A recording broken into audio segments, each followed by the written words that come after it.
Governor Ahsan H মনসুরের নেয়া নানা সিদ্ধান্তের কঠোর সমালোচনা করেছে Bangladesh bank officers welfare council. দুপুরে সংবাদ সম্মেলন ডেকে সংগঠনটির নেতারা অভিযোগ করেন, গভর্নরের হেয়ালি সিদ্ধান্ত এবং অসংলগ্ন কথাবার্তায় এক্সিমের মতো কয়েকটি ব্যাংক দেউলিয়া হয়ে গেছে। তড়িঘড়ি করে বিকাশকে ডিজিটাল ব্যাংকের লাইসেন্স দিলে কেন্দ্রীয় ব্যাংকের কাজের স্বচ্ছতা ও নিরপেক্ষতা প্রশ্নবিদ্ধ হবে বলে মনে করেন তারা। অনুপ অধিকারী তরুণ জানাচ্ছেন বিস্তারিত। তড়িঘড়ি করে বিকাশকে ডিজিটাল ব্যাংকের লাইসেন্স দেওয়া হচ্ছে, এমন খবরে জরুরি এই সংবাদ সম্মেলন ডাকে Bangladesh bank officers welfare council. এ সময় সংগঠনটির নেতারা বলেন, বিকাশের অর্ধেকের বেশি শেয়ার যে ব্র্যাক ব্যাংকে, সেখানে চেয়ারম্যান হিসেবে দায়িত্ব পালন করেছেন বর্তমান গভর্নর। সাবেক প্রতিষ্ঠানকে সুবিধা দিতেই বিকাশকে ডিজিটাল ব্যাংকের লাইসেন্স দেওয়ার উদ্যোগ নেওয়া হচ্ছে বলেও তাদের দাবি। ডিজিটাল ব্যাংক যেটা দেওয়ার চেষ্টা করা হচ্ছে সেটা হলো বিকাশকে।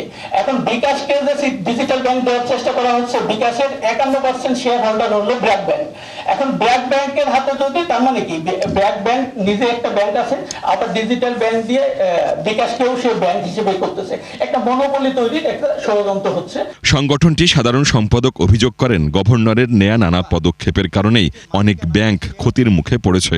গভর্নর মহোদয়ের যে দায়িত্ব গ্রহণের পর থেকে উনি কিছু অসঙ্গত কথাবার্তা গণমাধ্যমে বলেছেন, যেটা কেন্দ্রীয় ব্যাংকিংয়ের শীর্ষ পর্যায় থেকে বলা অসঙ্গত বলে আমরা মনে করি। সেই সম্পর্কে আপনাদের দৃষ্টি আকর্ষণ করছি। সোশ্যাল ইসলামী ব্যাংক আমানত হারিয়েছে ৬,৮০০ কোটি টাকা। সবচেয়ে ভালো ব্যাংক, সেই ব্যাংকটাও যদি ট্রাস্ট তার ঝুঁকিতে পড়ে বা কোনো রিস্ক ঝুঁকি দেখা দেওয়ার কারণে ব্যাংক রান যেটাকে বলে, আমানতকারীগণ তাদের টাকা একসাথে ফেরত নিতে চান, তারা সেটা দিতে পারবেন না। সেখানে অনবরত অসঙ্গত এবং খেয়ালি বক্তব্য প্রদানের বলি হয়েছে এই কয়েকটা ব্যাংক বলে আমরা মনে করি। এ সময় কাউন্সিলের সভাপতি বলেন, গভর্নর স্বৈরশাসকের মতো কাজ করছেন। গভর্নর মহোদয় এখন যা করছেন তা স্বায়ত্তশাসন নাই, তা একান্তই ব্যক্তি স্বৈরশাসন। এই ব্যক্তি স্বৈরশাসনের বিরুদ্ধে আমরা বলছি, স্বায়ত্তশাসনের বিরুদ্ধে নয়। তবে গভর্নরের কঠোর সমালোচনা করলেও তার পদত্যাগের কোনো দাবি তোলেননি বাংলাদেশ ব্যাংকের এই কর্মকর্তারা।